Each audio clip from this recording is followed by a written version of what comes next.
Mali's upcoming election is being overshadowed by rising ethnic tension and a surge in violence. Britain's Prince Harry, pop superstar Elton John, and Nelson Mandela's grandson Ndaba launch a campaign to raise HIV awareness among men. And global gaming enters a new era with esports stadiums. Africa 54 starts right now.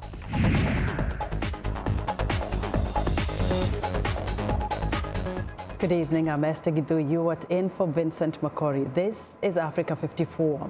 Tonight we begin with unrest in West Africa. Armed protesters from Mali's Arab community fired shots into the air, burned tires and torched vehicles in Timbuktu on Wednesday, bringing the desert city to a standstill. The disturbance comes just days before an election seen as a test of stability across the country. The group of mostly young Arab traders protested against worsening insecurity and the alleged harsh treatment of citizens by security forces in northern Mali. The region has suffered continued ethnic tension and violence since armed groups took control of parts of it in 2012. Malians go to the polls on July 29th for the presidential election. President Ibrahim Boubacar Keïta is seeking a second term despite discontent over the government's security record.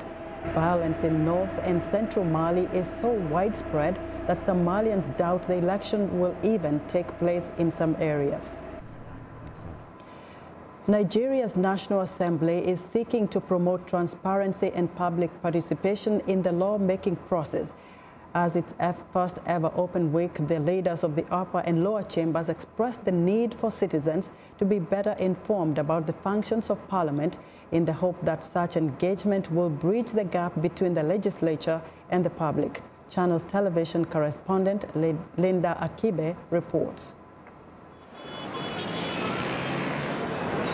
Nigerians repeatedly demand for openness and accountability from the National Assembly, and they want lawmakers to engage with their constituents on a regular basis.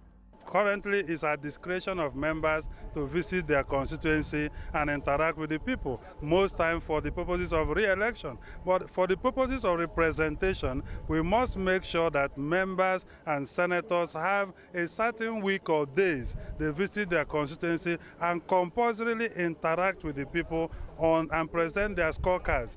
We need a lot of openness in the areas of budgeting, accountability.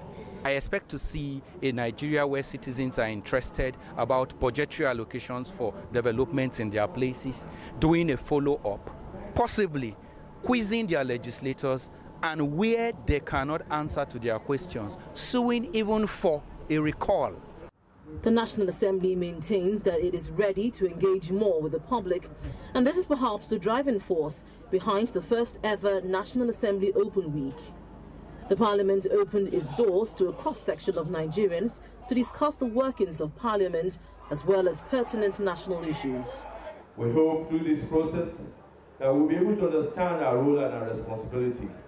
We will understand the work that we do, the bills that we pass, the process that it takes, and all the procedures and processes that are required. But the Speaker of the House of Representatives wants openness and cooperation to extend to the relationship between the executive and the legislature. May I also use this opportunity to call on other arms of government, particularly the executive branch, to open its doors and activities to the legislative scrutiny. Legislative oversight and scrutiny is very critical to government or to good governance. Years of military rule, which truncated democracy, effectively rendered the legislature the least developed arm of government. Lawmakers themselves admit that many Nigerians are not educated on the role of the legislature. Therefore, the Parliament has its work cut out for it in deepening the understanding of the public on the responsibilities of the National Assembly. Linda Akibe, Channels Television News. Britain's Prince Harry joined pop superstar Elton John and Ndaba Mandela, Nelson Mandela's grandson, Tuesday at the International AIDS Conference in Amsterdam to launch a campaign to raise awareness among men, warning that dangerous complacency about the virus threatened the quest to wipe it out. John, who shared the stage with Prince Harry, said his AIDS Foundation seeks to engage people in need by understanding and accepting the circumstance of their lives without judgment. Based on our experience with HIV/AIDS in other areas of the world, we know we must respond by working with scientific and medical experts as well as with government officials. But that won't be enough. It is vital for us to engage with people who are directly affected by the epidemic, and especially with vulnerable populations who are often cast aside by society. Prince Harry attended the event in his role as co-founder of the Africa-based charity Centre Bale, which helps young people living with HIV.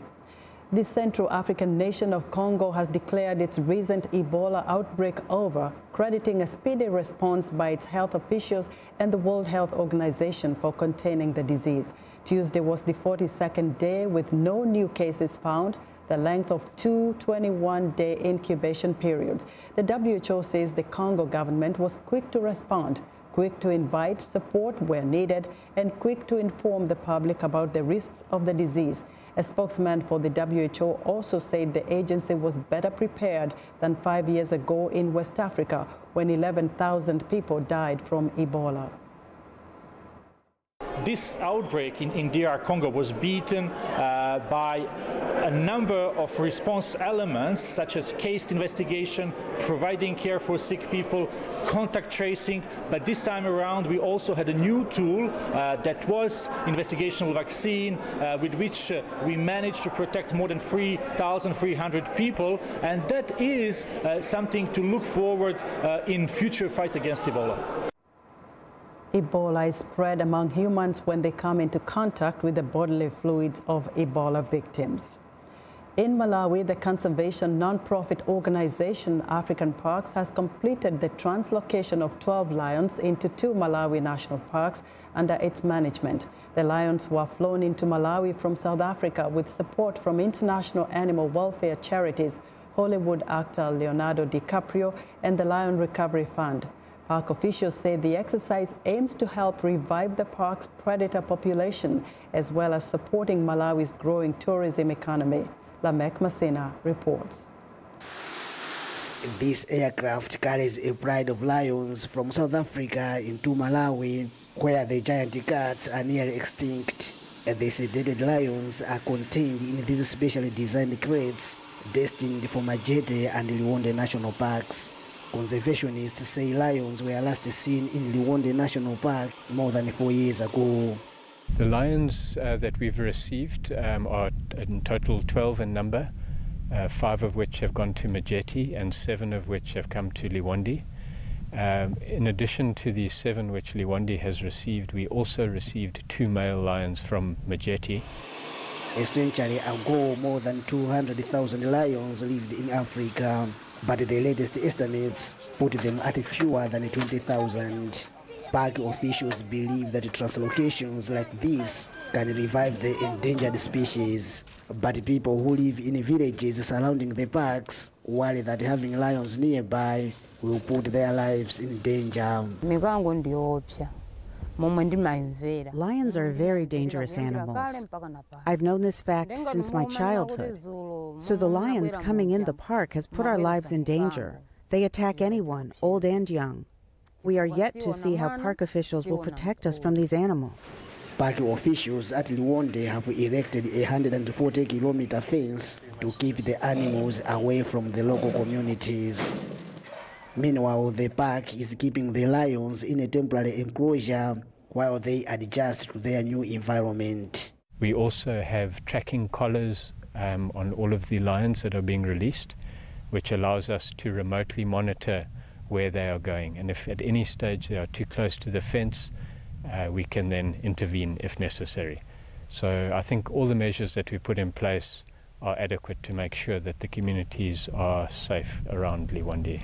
Park officials say translocations like this will help rebuild and protect Africa's iconic lion population. Lamek Masina for VOA News, Liwonde, Malawi. Staying in southern Africa, Zimbabwe holds its presidential election on Monday, July 30th, the first election since 1980 when white majority rule ended and former President Robert Mugabe took power. While Mugabe's 37-year rule ended last year in a de facto military coup, the country's cashless economy has left businesses in the country's capital, Harare, stranded with little or no money coming in. Many countries have become familiar with mobile money transfers, but Zimbabwe was forced to adapt to a system known as EcoCash due to the severe shortage of hard currency and banks running out of money. Entrepreneurs like Justin Mulawusi are hoping that the cash crisis will be one of the first issues to be tackled by the elected government. The flow of the customers right now it has gone down. Let's say for TVs, it will be difficult for us to sell these big TVs because, people, they don't have money. Whereas we are now going into elections, so people are just holding with their money so that they will see the situation after elections. In 2009, Zimbabwe abandoned its own currency in favor of the US dollar, but a widening trade deficit and lack of foreign investment has led to the current cash crisis. India has provided Uganda a line of credit worth $200 million for the development of its infrastructure, dairy and agriculture sectors. The deal was announced Tuesday by Indian Prime Minister Narendra Modi during a visit to the Ugandan town of Entebbe. Modi was accorded a festive and ceremonial welcome upon his arrival in Uganda.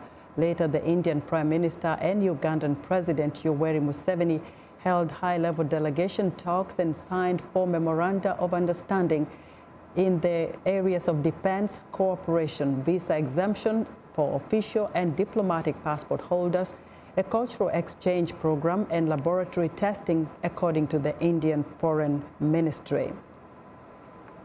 We want to know what you think about Africa 54 and the stories we cover. Join the conversation on Facebook.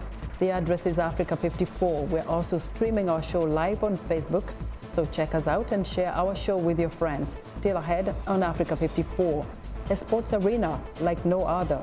But first, a look at Wednesday's headlines.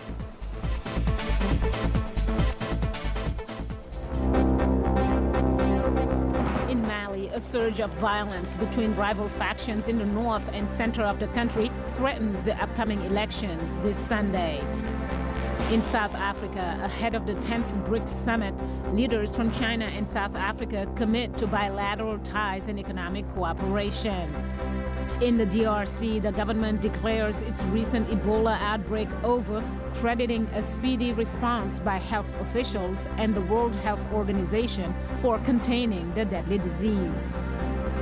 In Zimbabwe, a severe shortage of cash leaves businesses struggling and forces consumers to adopt a mobile money transfer service called EcoCash. In the Central African Republic, motorcycle taxis are banned in the center of the capital city of Bangui in order to reduce the high rate of road accidents.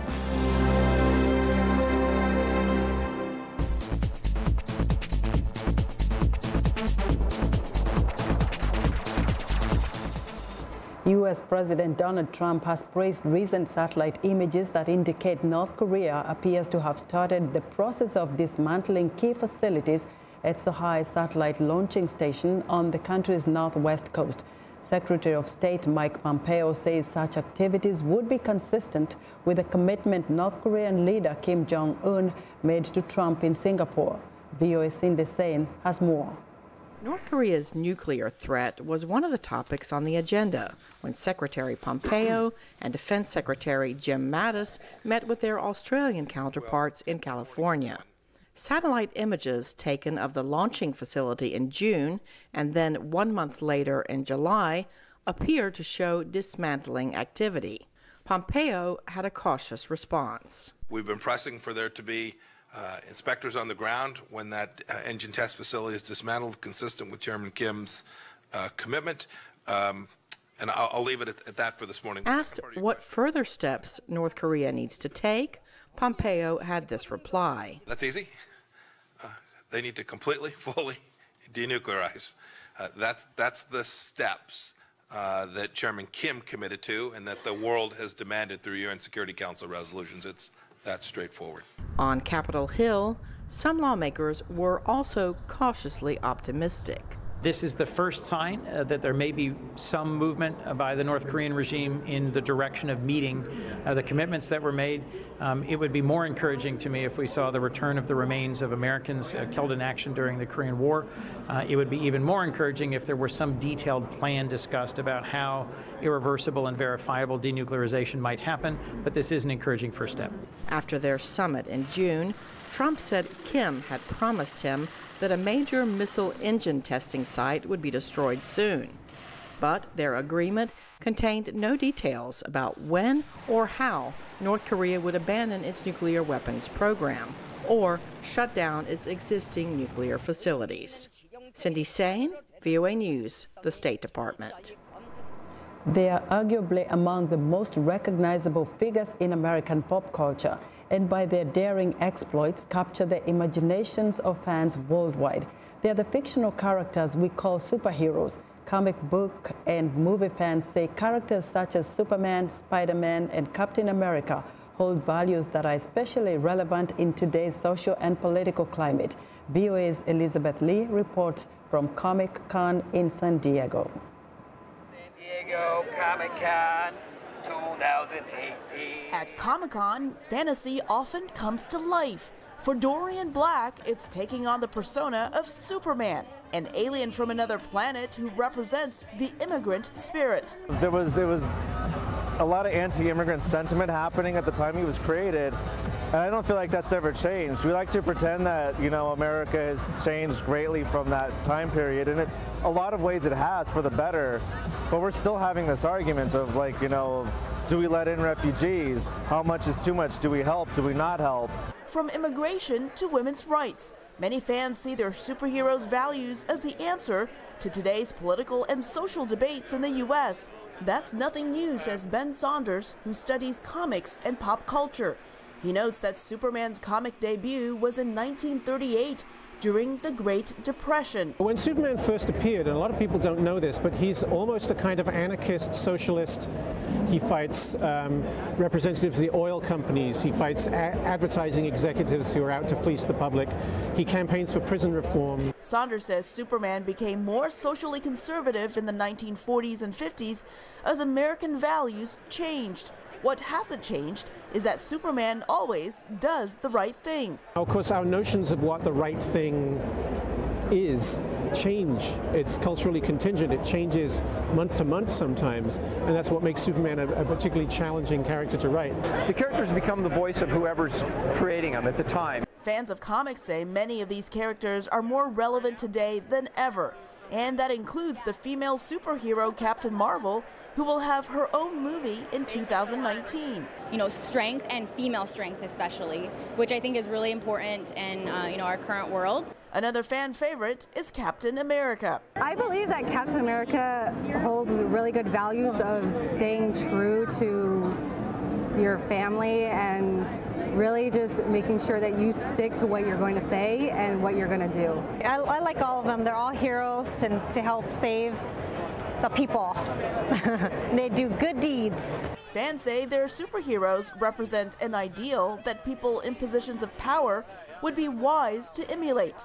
As a society, we're so jaded to the idea of power that if you have power, you're just by default corrupted by it. And there's that saying that absolute power corrupts absolutely, but Superman's sort of like a counter-argument to that. You can be all-powerful and be good, but you have to try to be good. It's a message often conveyed in the Spider-Man story that with great power comes great responsibility, something fans say rings especially true for people in power today.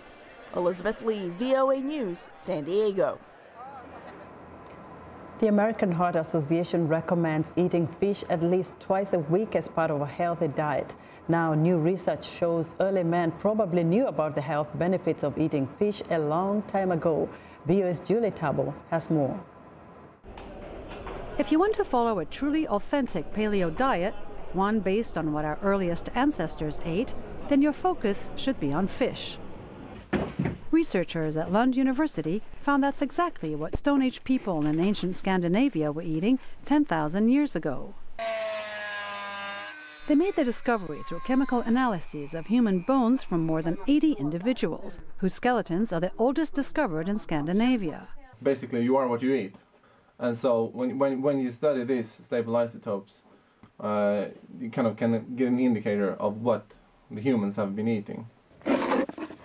The study examined the importance of various protein sources in the human diet across 3 millennia, from around 10,500 to 7,500 years ago. Fish kind of spanned between 50 or up to almost 70% of the diet. Then if you add seals and dolphins and other aquatic mammals to it, it kind of ranges between around 70% up to 100, almost 100% of the diet was just from aquatic resources. At one settlement in Sweden, just over half of the protein intake of people came from fish, which was apparently fermented for later consumption. The data suggests what followers of paleo diets already know, that if a protein-rich regimen worked for people more than 10,000 years ago, it can still be part of a healthy lifestyle choice today. Julie Tavro, VOA News.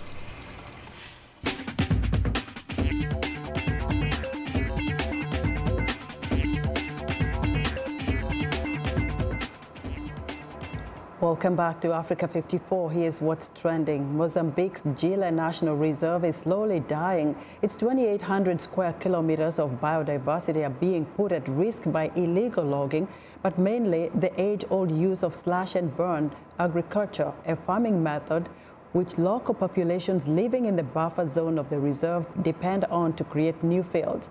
To combat this ecologically destructive method of creating new fields, a French NGO is training farmers to increase soil fertility through more sustainable agricultural practices. Meanwhile, coal workers are learning to create new ovens that use less trees but produce more high-quality coal. Next up, this huge white truck slowly opens, turning into a place of worship before your eyes. This is the mobile mosque. As Japan's inbound tourism booms ahead of the Tokyo 2020 Olympics, a Tokyo-based company created the mobile mosque to accommodate up to 50 people. The mosque on wheels gives people a place to worship when they attend events. The heavy-duty truck is equipped with prayer mats and a water basin for ritual pre-worship cleansing. And finally, a group of women in the Jordan Valley have successfully harvested indigo plants to dye fabrics. Pillows, bags, and kaftans are displayed in pinks, reds, and blues, and greens. And colors have been extracted from the earth and plants of the region. Their specialty is the blue color, which comes from the indigo plant. The indigo plants are cultivated in a farm close to the workshop in Gol Al Safi. Here, the women pick up the plants with their hands under 39-degree heat. Safi Crafts have been running as an eco-friendly brand since 1999. It received the support of UNESCO in 2013, and that's what's trending today.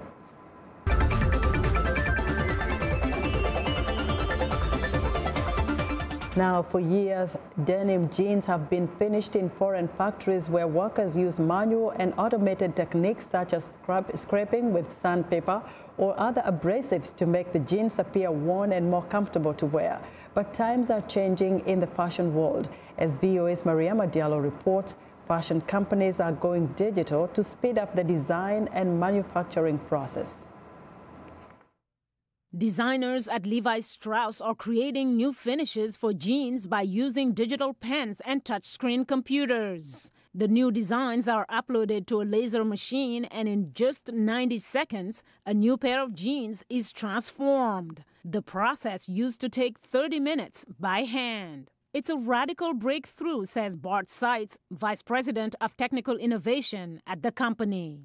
It's one that will surely transform how jeanswear is designed and developed, how it's manufactured, and how it's sold. By using this new digital platform, the 165-year-old retailer can significantly reduce the time it takes to bring the jeans from the factory to the consumer, says Liz O'Neill. We can get our products in front of the consumer at the right time, and we can much more accurately predict what our consumers are going to want to see in our stores. Global sourcing giant Lian Feng is helping its clients transition to a digital supply chain by showing them how new software and 3D rendering can make clothing manufacture more efficient. So if you think about creating product in 3D, where you could actually essentially create an entire collection before you even cut one garment. So it reduces waste, it reduces lead times, it allows decision making in real time. Chris Lindland, the CEO of the San Francisco fashion firm Beta Brand, agrees. The amount of time that goes on decision making and making prototypes can take weeks and months, and we eliminate that. The new wave of technologies is already transforming the fashion industry as the pace and the demand for newer, more innovative designs and products speeds up. Mariama Diallo, VOA News. Now, video games are so popular that one U.S. company is betting that it can lure players to leave the comforts of gaming at home and travel to local arenas to play for bragging rights and maybe even some cash. Here's VOA's Michelle Quinn.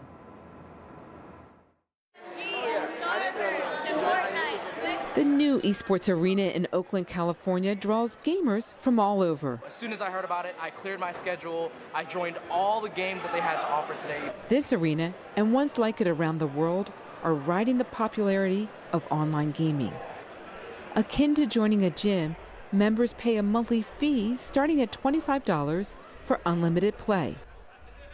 Paul Ribera traveled 4 hours by bus and train for a chance to win $500 in the day's gaming tournament. Headset, this is mine. He brought his own equipment. That and water. Stay hydrated. Hydrated is huge. Thirst is one challenge for gamers. Most of them play at home, near their refrigerators. That's very different from this high-energy venue. But competing in person has its advantage. I can smell the anxiety from others, the nervousness, so I just feed off of that more. Tyler Enders co-founded Esports Arena. This is his third arena in the U.S. He's betting that other gamers want to play physically near each other. You may be antisocial, but you may not have the opportunity to go to a place like this. That's accepting of video gamers, that's accepting of how many times and how much hours you play video games. No one cares, no one's judging it. As online gaming grows, local venues like the Esports Arena are becoming increasingly popular. The players here need a home right now, a strong home that's going to get our name out. And this is huge for our community. I mean, I'll know right now when I'm a grandfather, I'm going to be watching my kids competing in games. These gamers are showing that they are willing to leave the comforts of home for the camaraderie of playing together. Yo, you trying to join my party, bro? Yeah. Michelle Quinn, VOA News, Oakland, California. And that's our show for today. From all of us here in the studio, good night from Washington.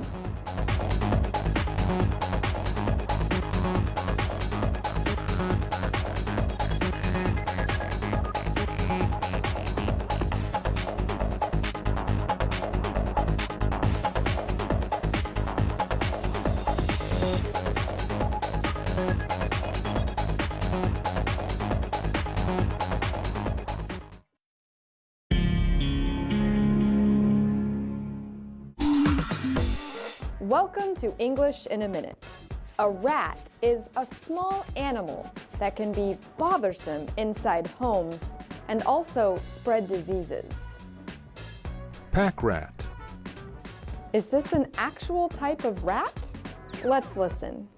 Have you seen Ashley's desk lately? Yes, I have. She is such a pack rat. I know. There is stuff